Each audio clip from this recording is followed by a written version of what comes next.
A quick favor before we start, if you love the Blueprint podcast, please rate and review us wherever you listen. It makes a huge difference. Thanks and enjoy the episode. Welcome to the Blueprint podcast, where we throw out the old blueprint so you can become who you were always meant to be. I'm your host, Jason Smith, and if you haven't already, make sure you click the subscribe button and share this podcast with your friends on social media and tag me in it at JaybirdFit. Today, I have a very special guest for you, Jessica Baum. Jessica is the author of Anxiously Attached and the upcoming book, Safe, Coming Home to Yourself and Others, out October 28th. Jessica's work bridges neuroscience, attachment, and real human experience, helping people understand why we chase the unavailable, how our nervous system keeps us stuck in the familiar, and what it actually means to feel safe in our own bodies again. In this conversation, we get into the power of anchors, interoception, and the process of coming home to yourself and to the relationships that can finally hold you. Jessica, welcome back to the Blueprint podcast. So happy to be here with you. I'm excited for the conversation. So I put the books in front of me for a reason, and I want people to be able to see the covers. This is something that I don't think a lot of people really talk about, but it's such a huge piece of writing a book and getting it out there for the masses. When we look at all the attachment books that are out there, they're like red with gold accents and silver, and we tend to look for like the colors of love. And I just love that, first off, the colors are so bright and it's inviting, and it's saying that we can still be playful, we can still have fun. There's a bit of childlike wonder within the books that I pull from this, with the hearts and the different colors and then the paper hearts on Safe. I was hoping you could just tell us a little bit about the selection of the colors, and maybe is there a meaning behind the paper heart in the center? Oh my God, I can't believe you're starting with this. I really struggled with my covers because my books are scientific and serious and the content is so serious, but I had to really trust my publishers. And I remember when Anxiously Attached came out, first it was yellow, which I had a meltdown about, and then changed it. And then it became like such a book that people gravitated towards. And I was like, wow, I really do need to trust my publishers. And so then when Safe came out, I was like, oh, I'm going to be known as like the paper cutout girl. That's hard when you study interpersonal neurobiology and like you geek out on the brain and the body and the trauma. And then I was like, no, this is so accessible, so grabby. Like you said, like pops. I love the color of it. And I just had to work through that. And I think as an author, when you get traditionally published the way I did, there's so many benefits. And one of the benefits is they do the market research. They try to figure out what the public is and they know more than I know. So I had to trust them. And I love this it's actually, yours is orange, but it came out like really like coral. And I love it. And I like that. Yeah. And I wanted it in that orange. And then it ended up coming out in this orange. And I'm like, they know better than I know. So I got to just let them do their job. Now, I will say, you talk a lot about inner child healing, and I really feel like those paper cutouts lean into that aspect of it, and that's where the invitation really comes in, to look at this more seriously and to do the work, but to do it with that childlike wonder that we're capable of working on ourselves in a way that allows us to be more expansive in our expression and how we show up. And then even like you say on the front of the book, it's about coming home to yourself and others. And I'm really curious what that phrase means to you.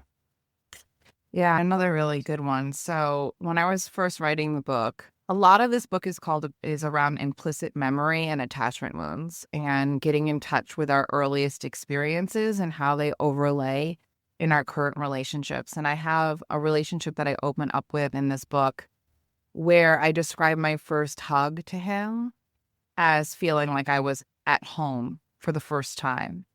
And the irony is he represented the attention and the love that I didn't get from my childhood home. But he also later in the relationship, years later, awakened earlier sensations and experiences that literally brought me in to the embedded contact of my earliest memories of home. So there's a lot that goes into that. And in the book, the middle of the book, you learn interoception, which we can talk about, but somatic practices about coming home to the felt experiences that live inside your body, which is where attachment wounds are stored. So the idea of home is pretty loaded because we usually attract people who are familiar and ironically and tragically sometimes repeat the familiar patterns that we've experienced from our childhood home. And part of SAFE is working on becoming very conscious of that so we can get out of these trauma bonds and these cycles and start to heal at the root of what happened in our home so whether or not we're recreating it in our adult life. It's so interesting because that's one of my favorite questions to ask clients is you often hear they'll say, this relationship was amazing. They're such a perfect person. And they swiped right and they did the Google searches and they looked them up on LinkedIn and they broke down all this information and they created a bit of a story about the person. And they move on weeks into the relationship and they find themselves saying that statement, this person feels like home. And for me, that really becomes a sign and signal to pay attention in the early stages of dating because you can ask yourself, how was home? And we get to look back on that experience with a different set of eyes when we use that power of the pause to step back for a second and allow ourselves to sit within that feeling that we're experiencing and really dive into that. And that's that awareness piece that I think is, number one, it's the first step, right? But it's also one of the hardest. So how can somebody step into that level of awareness with meaning and the felt experience behind it? Yeah, essentially that's what SAFE does, but it's a process of, I talk about the wheel of attachment, which we can get into, but it's a process of getting in touch with what our experiences in our body of each person that we were close to in our earliest environment and how that connection and our way of relating and our attachment, basically adaptations with each of these primary people in our home live in our body now. So I talk about these early imprints and all of them imprinting in us and how those get reenacted later in life in our adult relationships. So getting conscious of them. But first we have to go to the original paradigm, the original environment. And most people are pretty disconnected from their body. I was too. I talk about that in great depth. Left shifted. I was like a workaholic, disconnected from my sensational world, from our implicit memory, which is connected to attachment wounds. So a lot of the book and a lot of the work is shifting into the right and developing something called interoception, which is an ability to listen to streams of information that are going on in our body, to understand the sensational experiences that are going on in our body, in our gut, and our heart, and understanding how they relate to our attachment wounds. So in that process, we can start to awaken to what our embodied experience is. And that's part of the healing process that SAFE provides, is this journey towards healing your attachment wounds. And what if we don't have the language in the moment to be able to identify what it is that we're really experiencing within our body? Yeah, it's not, the language is sensational. So if you're listening, that would be building interoception, like a tightness in my chest, a queasiness in my stomach, tension in my muscles, and like starting to get, it's not just the language. Some people don't have the neural linking to what sensations are in their body because their parents didn't mirror that and didn't develop that capacity, mostly because their parents didn't have the capacity themselves. So we didn't inherit the ability to have this interoception ability. So we have to actually cultivate it and work on it. And I even work on it in Anxiously Attached. A lot of the meditations are about going into the heart space, going into the body, starting to meet the sensation. And so SAFE just takes it 5 levels deeper. And we start to understand that sensation that lives in the body is attachment wounds. But before we can get there, we have to start to slow down and just try to start to be with what's in the body. And we usually need to do that with an anchoring a relationship. Sometimes it's really hard to do that unless we are in the safety of someone who is helping us even get in touch with what's going on inside. That's a really great segue into what is an anchor. Yeah. And this is such an important concept. And I think this makes me feel like I was like 19 years old when I talk about Anxiously Attached, being in the hospital and like figuring out that I was like codependent. And I read every single self-help book that I could get my hands on, thinking that I could heal myself. how I wrote 2 books on it, and I do feel like I've healed a tremendous amount. But when you really start to understand interpersonal neurobiology and attachment wounds, you really understand that what was wounded in relationship needs to be healed in relationship.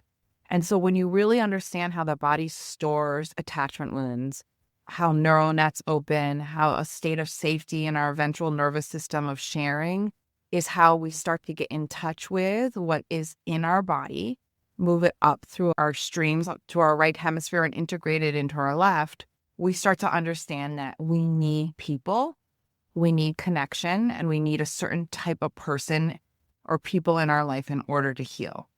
And so I don't want to say that it has to be a therapist, because truly some therapists don't have this capacity, and it doesn't have to be a therapist, and not everybody can afford to go out and invest in years and years of therapy. But it does need to be an anchor, or hopefully you can find many, and we could talk about how most people don't have any, but is a person who can hold space non-judgmentally.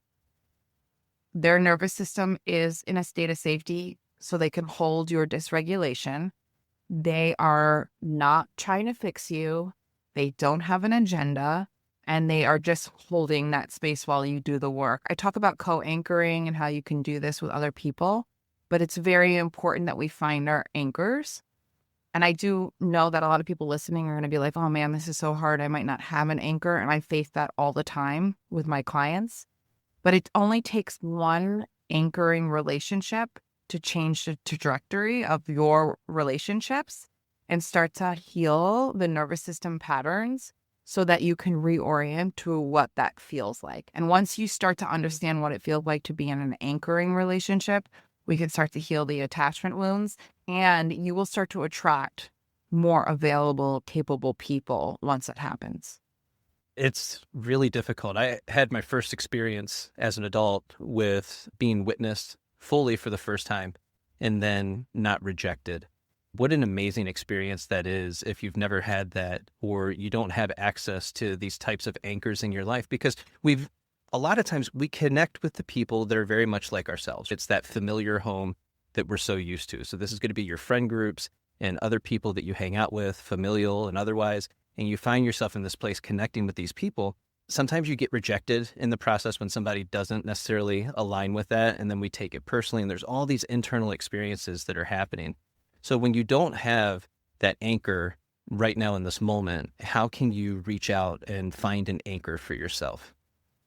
Yeah. So it's such a sensitive topic. And I talk about in the book inner and outer anchors. And one of the things we can do is resource an anchor that we had at some point in our life. So our anchors are important to have, real life anchors in the here and now as we do this work. But there might have been a teacher, a pet, a friend. For me, it was my grandmother. There might have been experiences in our life of secure attachment, which is what an anchor is. And we can go back and cultivate the felt sense of what it was like in their presence while we do the work, and also look for that as we start to feel into it in our Rolodex of people. And sometimes you're not even thinking that it's this aunt or this friend that you had, or there was a connection at some point that was really warm and welcoming to you and might be available to you. So sometimes it takes a little bit of time. Often with my clients, when I start working with them, it's like the felt experience of our relationship starts to deeply shift their nervous system. And I'm like, this holding and this showing up for you and this emotional availability, which might be new for you. Let's pretend that this is love and that this is what you didn't get. And as they start to receive more and more of that, their system starts to expect more and more in that. And ironically, as we receive more and we expect more, we usually attract, or we can orient more towards that type of person moving forward. And we will likely move away from people who don't have the capacity. Because what happens in a trauma bond or when we get stuck is that we keep going back to the same person who is emotionally unavailable, expecting them to have the capacity to fix us, to hold us, and we re-injure ourselves over and over. And we're all capable of this. I definitely did this myself. And that person maybe in the beginning of the relationship had the capacity, but due to their wounding and their adaptations, can't show up in that way anymore. But yet we keep trying and we keep trying. That can really mess up your nervous system in a lot of ways. So what the book really teaches you to do is reorient that little girl or little boy need to going back to the familiar, trying to get what we need, to someone who's not going to fix us, but someone who's going to hold our internal experience. And there's a very big difference with that transition. So when I experienced this, someone holding your experiences doesn't feel quite as good as someone like fixing it and taking it away and giving you the illusion of safety. But someone holding it is helping you build a window of tolerance and the capacity for you to hold those parts of yourself and them to hold those parts. And that's how we actually heal those parts. That's how we face them and we hold them, we heal them, versus going towards someone who we think we might be able to get the temporary relief from and maybe even re-injuring ourselves. There's such a massive element here of trust and extending that trust and being okay with handing over a piece of yourself in that way for that other person to witness you. And then when they don't try to fix you, it's confusing for a moment because generally people, their first instinct is now I have to fix this because I'm uncomfortable. And so when you find that person who's more securely attached and they can sit with you in that experience and they just allow it to be and you sit in that moment of silence, there's actually this breakdown that occurs inside of you that you've never experienced before. And it's visceral and it happens like in the diaphragm area of your abdomen. You can just feel like this flutter or this shake and you get this release that happens within your body. And it's such an amazing experience when you have that opportunity in your lifetime to experience that. Yeah, I'm glad that you brought that up, Jason. I dive deep into the science of healing. And so many people talk about attachment in a different way, but like inner child work. But what you're describing is the science around when my nervous system is being received by someone else's nervous system who doesn't get dysregulated by my dysregulation and can hold space for me. I can dip into my implicit world. I can dip into my attachment wounds. And it can get intense, but I'm experiencing someone holding those experiences with me. It's often what we didn't get from our parents, because often our parents didn't get it. They didn't have it to give, or they just wanted to fix us or make us more comfortable or tell us what to do.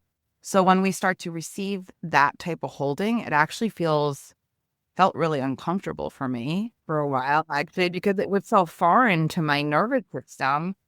We also become more vulnerable, which that is another full layer of uncomfortability. Even for your anxious attachers, that's primarily where my nervous system sat. Getting vulnerable and having that deep space held actually was pushing me to face what I was avoiding within myself. So it's an amazing scientific experience that we can show that our nervous systems are connected, and in the right relationships, we can go there and do the deep healing. And it's very foreign for most people. And then after a little bit of time, there's also a confidence that comes with that you can now go out into the world and provide yourself with these experiences because you do have that anchor in your life. And again, you've been witnessed. Now I'm not going to say there's no shame, but you're providing yourself with the self-compassion, which is the antidote to shame. So you're releasing so many different experiences and feelings that you might be having that's literally stopping you from living the life that you're capable of creating for yourself. And now you get to go out into the world and have a little bit more of those dreams that you have, or those wishes, prayers, and hopes, and bring those to fruition. No, absolutely. I think that, it's hard to put it into words, like what you get. And again, I have that free video for your audience about how it feels inside your body from insecurity to security. I think that it can be work in the beginning and uncomfortable, but the fruits, what you're describing, like I know for me, I have so much more inner space.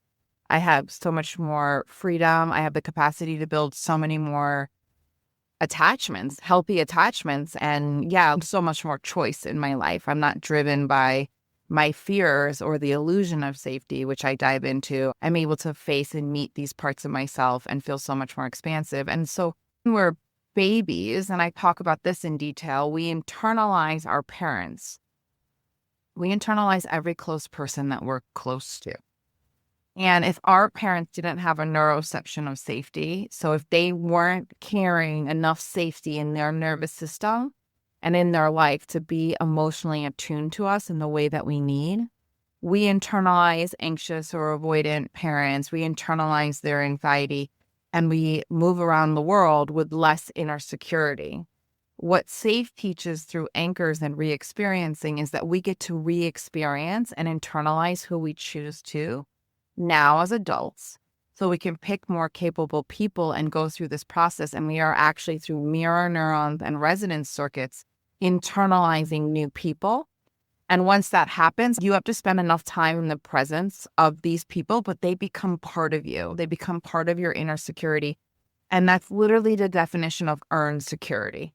So our brains get to re-internalize more secure people now. And that process actually becomes part of our inner felt sense of safety. So because I've gone through that process, I feel safer in the world now. I was able to re-internalize more secure people, and therefore I am more secure. You were on a podcast recently where the host asked, what do you think my attachment style is? And I'm curious because we've known each other for a little while now, but I don't think we've ever actually discussed this. What attachment style do you believe that I have based off of what you know?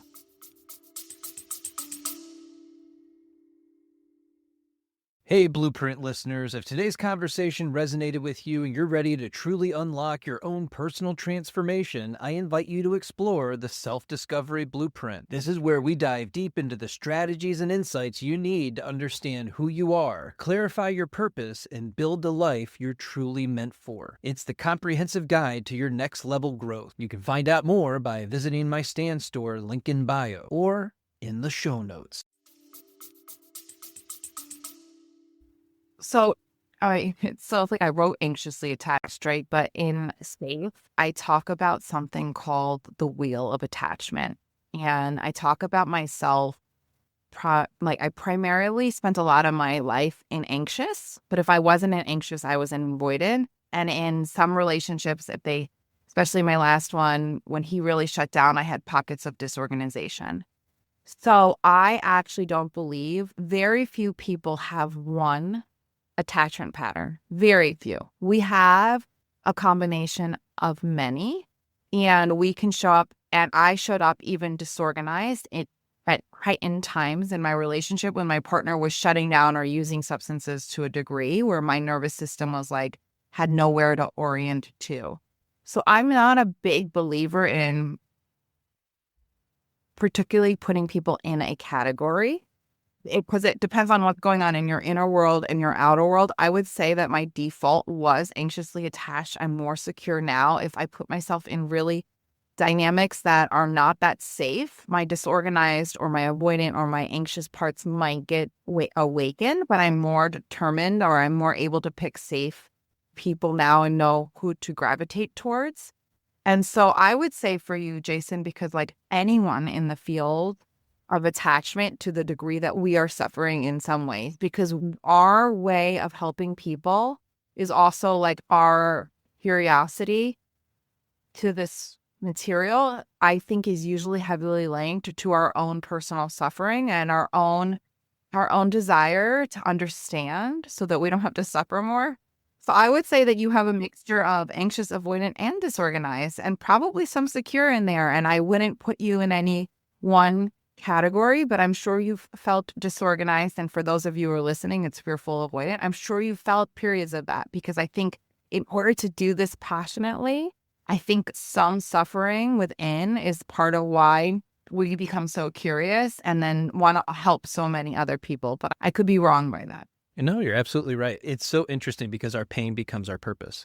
You get to this place where you've done so much work, you've read hundreds of books, you've gone to therapy, you've gotten a coach, you do all the things. And then you begin to recognize that actually our mission and purpose for each individual person is that as you grow, as you develop, as you expand, as you become who you were always meant to be, your job is to then teach other people how to do exactly the things that you have done in your own life. And oftentimes we speak of it more from a sphere of influence. So you're doing it within the people that are in your life, right? That connection point. Not everybody is going to have a podcast and speak to millions of people.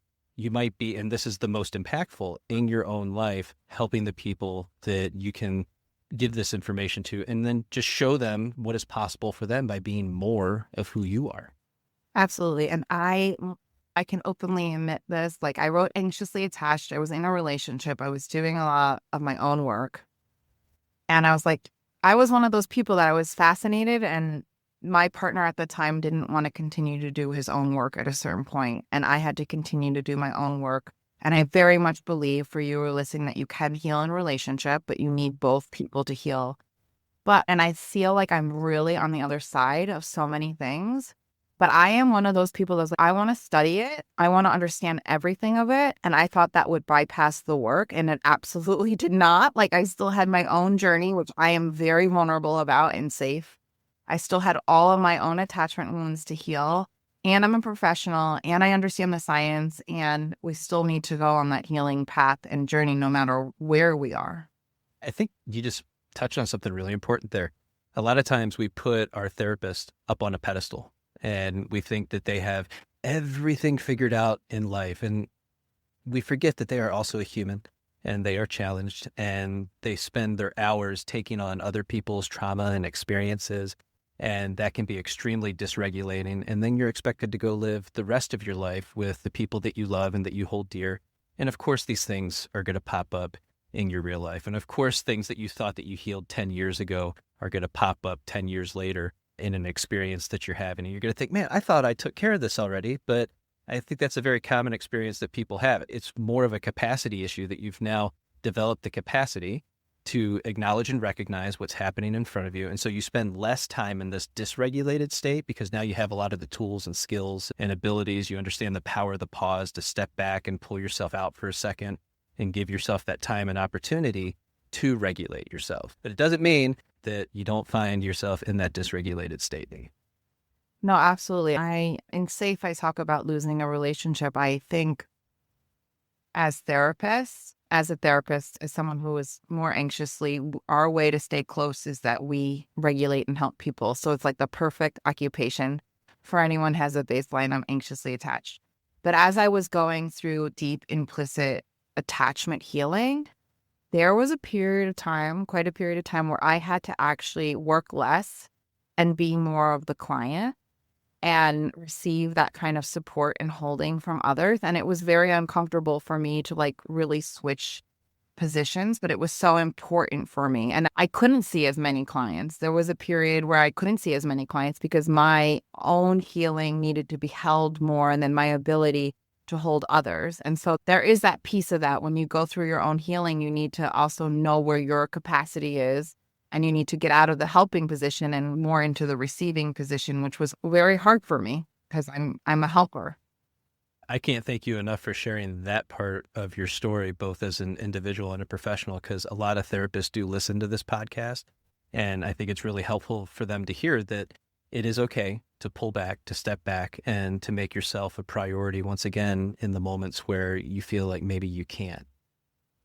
Wow. And you know what? It's like I had the safety of I have an apartment that I was able to afford. I have a team of therapists who work for me, and I had an amazing anchor. I had a couple amazing anchors. When the safety really came, like I took myself out of an environment that was not meeting my needs, and I put myself in this environment, and I had safe people and I had a safe environment.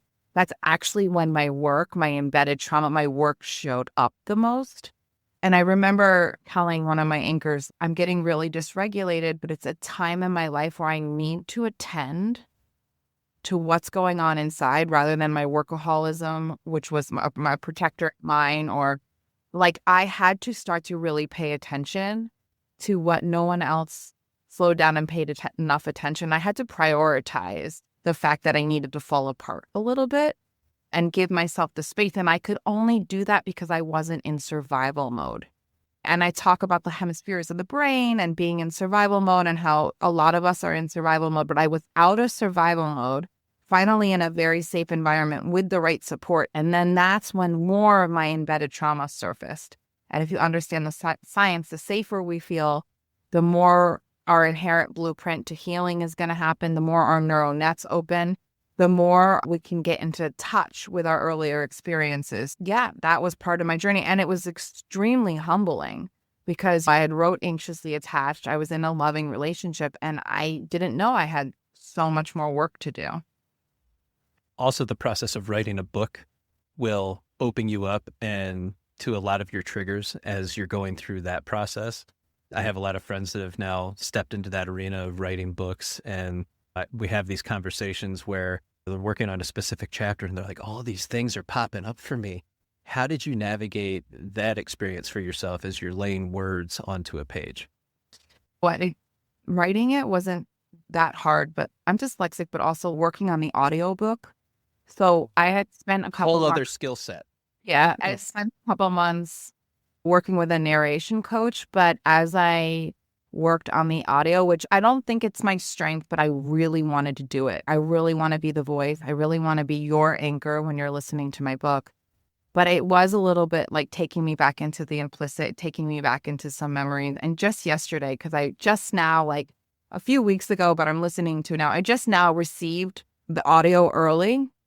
And for those of you who are listening, you probably can get it right now because of when this will be released. But I was listening to the 5 minutes that you get for free when you when you want to buy the book, but you haven't bought the book yet. And I was walking yesterday and literally tears coming out of my eyes. And I'm like, so you just have to re-experience some of these things over and over again. And when it really resonates with your story and your pain and what you've walked through, it's so cathartic. And I also feel, for those of you listening that are writing a book, that I was in it and then I processed it and I did the audio, which was really hard. And even though it still touches me, I feel like I'm like on the other side of it now. Like it's a way to make sense of what I went through. It's a way to make sense of my attachment journey.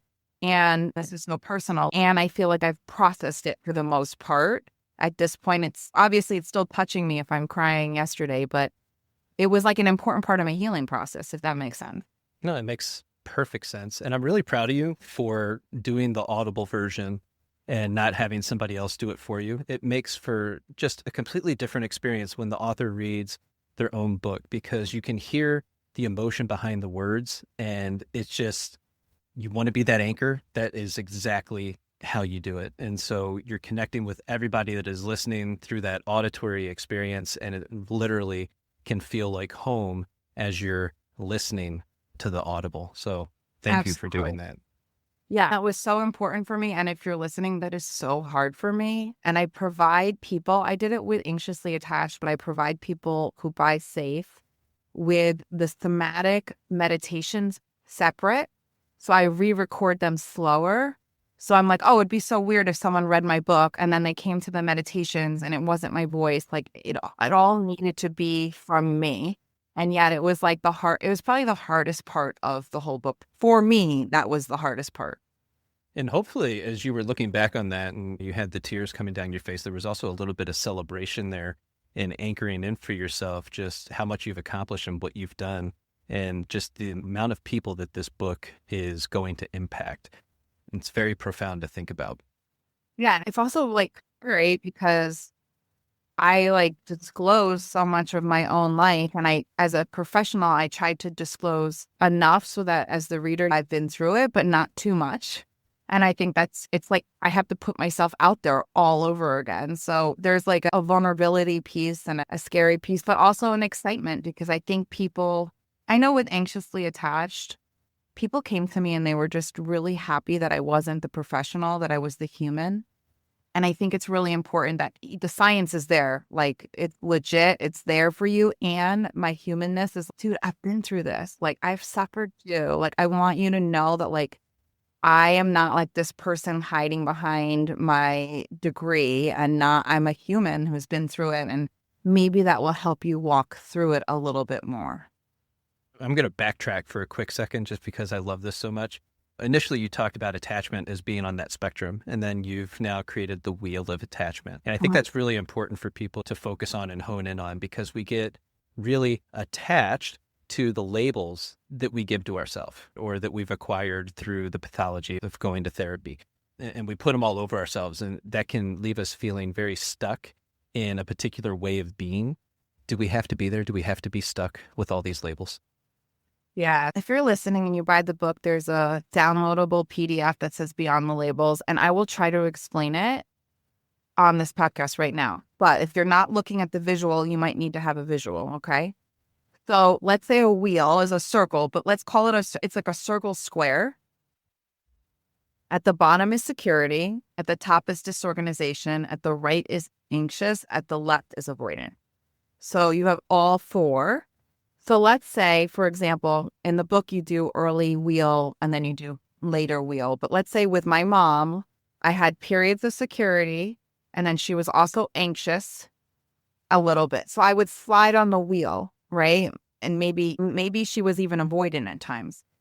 As you move up the wheel on the right side and anxiety and anxiousness increases to violence or rage or total dysregulation, you move into disorganization.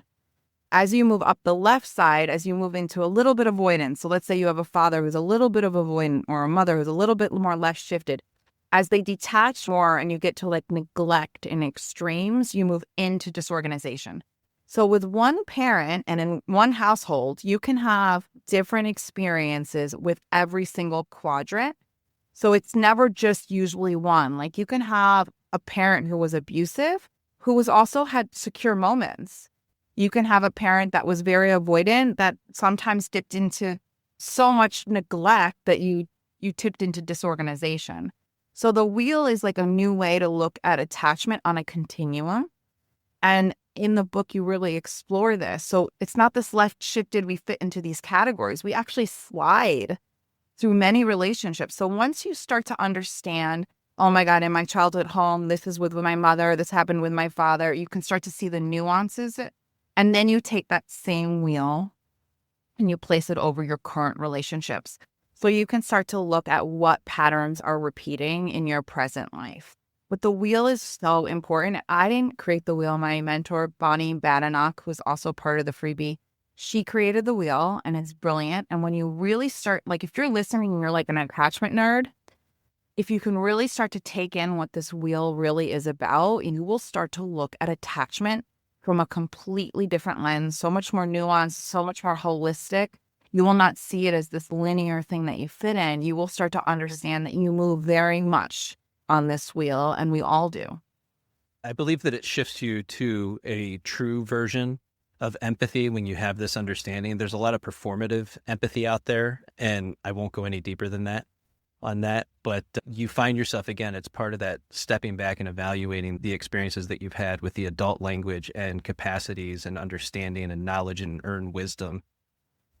It's a completely different outlook. And so you view people very differently. I'm going to bring social media into this for a second because I tend to post a lot of memes, and I post the memes because I want to bring in something that is very relatable. And then in the caption, which people don't often read, is a lot of other information that you're going to find helpful to understand that particular experience of the meme. But then when you dive into the comment section, and this is mostly people who have identified with that anxious attachment, they are completely annihilating the avoidant in the comment section. They often mistake it for narcissism. And so we find that happening, and it's like you are completely giving your power away to something that is external to you. And it's why I focus so much on learning how to pull your personal power back away from the things that you give it away to so freely, and understanding that wheel of attachment is going to be a huge piece to you learning to take that personal power back away from those things.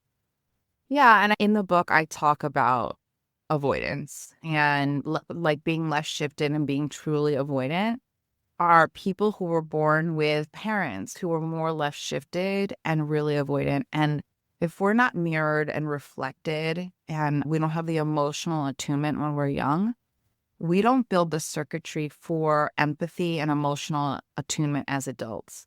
So it's not to say that I'm giving them an out. It's to say that healing for those anxious people who are listening to me right now is about learning who to go to with your emotional issues and your healing, and who to not turn to because they literally don't have the neural wiring or capacity to hold this part of you and to stay present because of their trauma and their history. And so a big game changer for me was to not be hard on the emotionally unavailable person. While I get it, it's also to understand why they're emotionally unavailable and to reorient towards people who actually have the capacity. That was a huge game changer for me.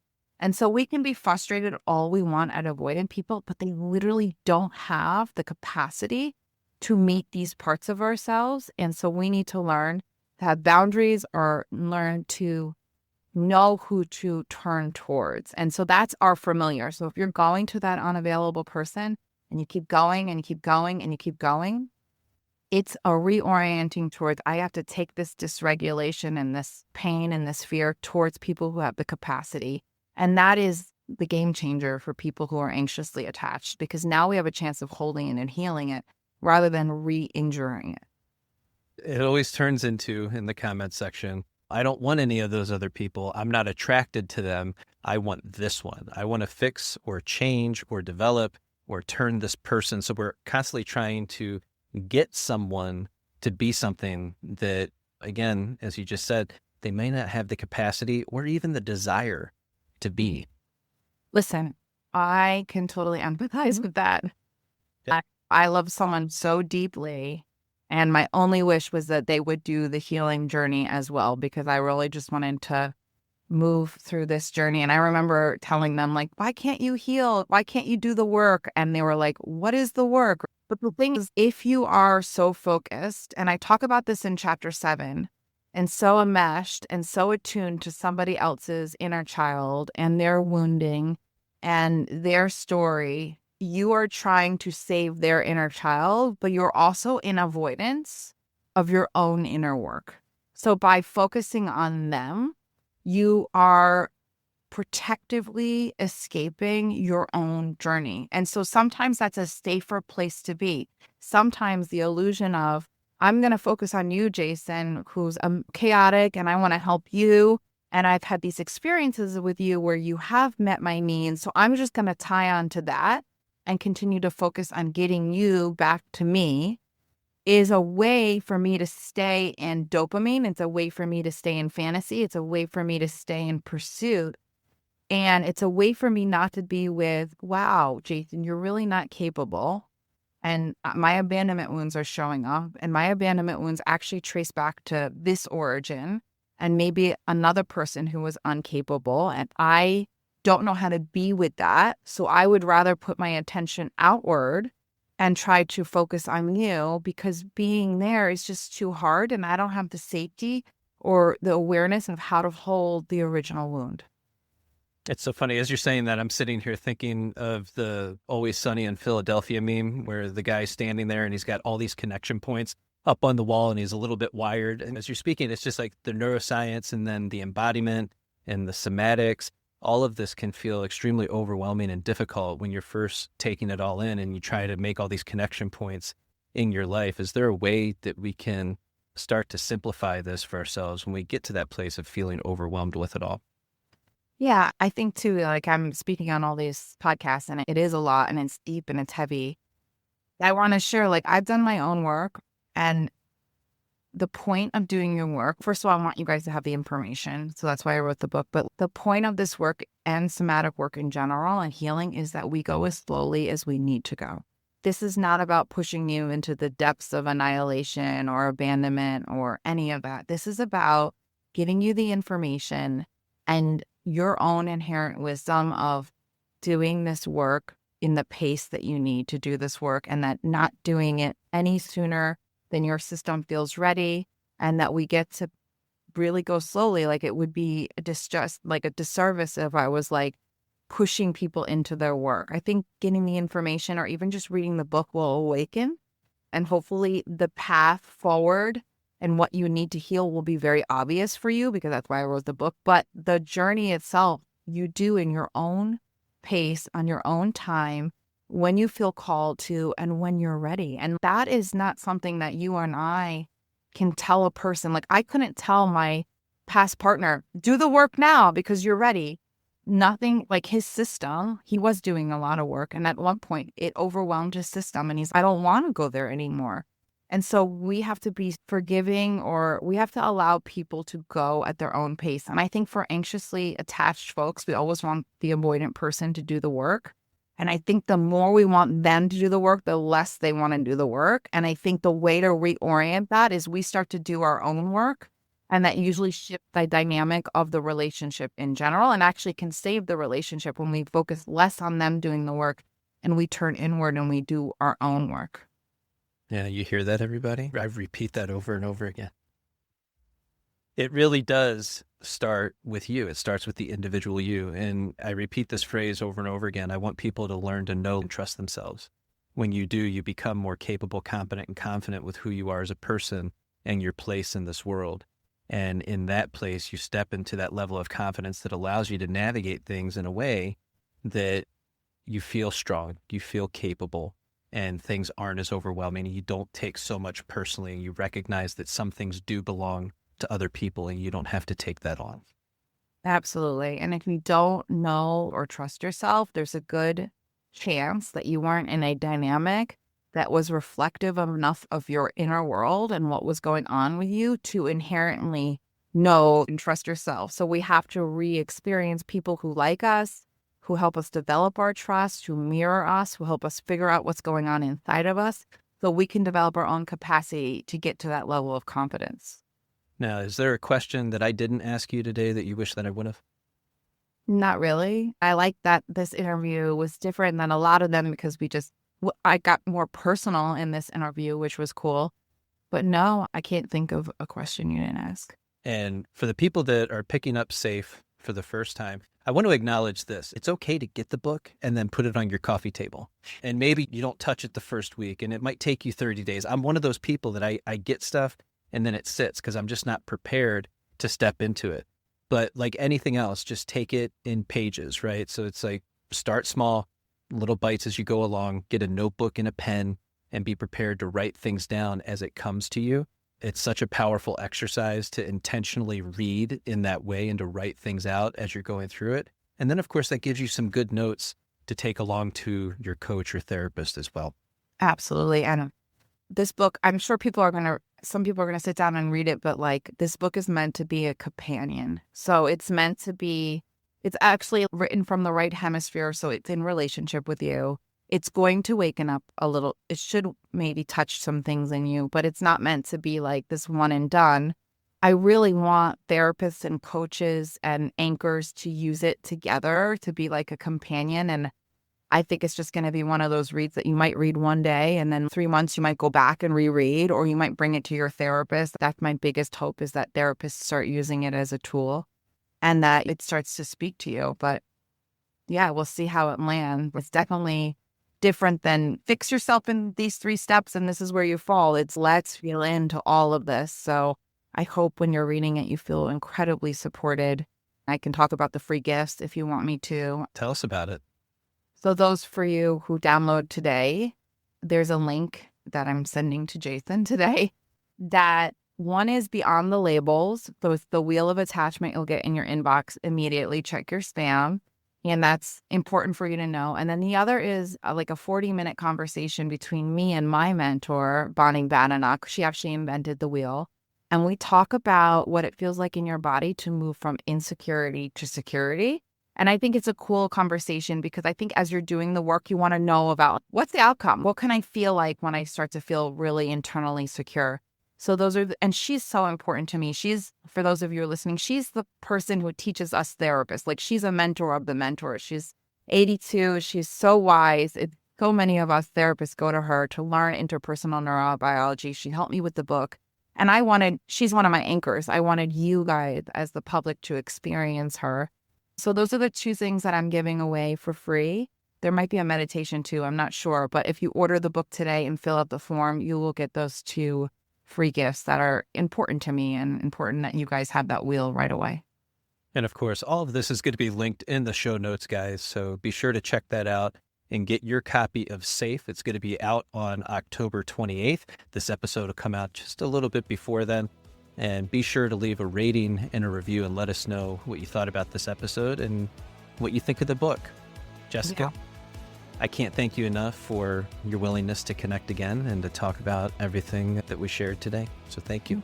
Thank you for being such a good interviewer, and I'm glad that we went to the places that we went, and I look forward to working with you again in a couple of months. Let's connect. Of course. That is my last question. What is next for you? Have you even had the time to think about that? I have an idea of what's next, but it's so in the early phases that I'm not even sure I'm ready to share it. So there is something percolating for sure, but it's also so important that I stay present like through this. It's been 3 years between Anxiously Attached and Safe, and there was a whole year of nothing and just healing before I even started to conjure up what Safe would be. But I do have something percolating in my mind, but it's so early that it's not worth even mentioning at this point. Just know that we all look forward to seeing what's next, and thank you so much for being here today. Thank you.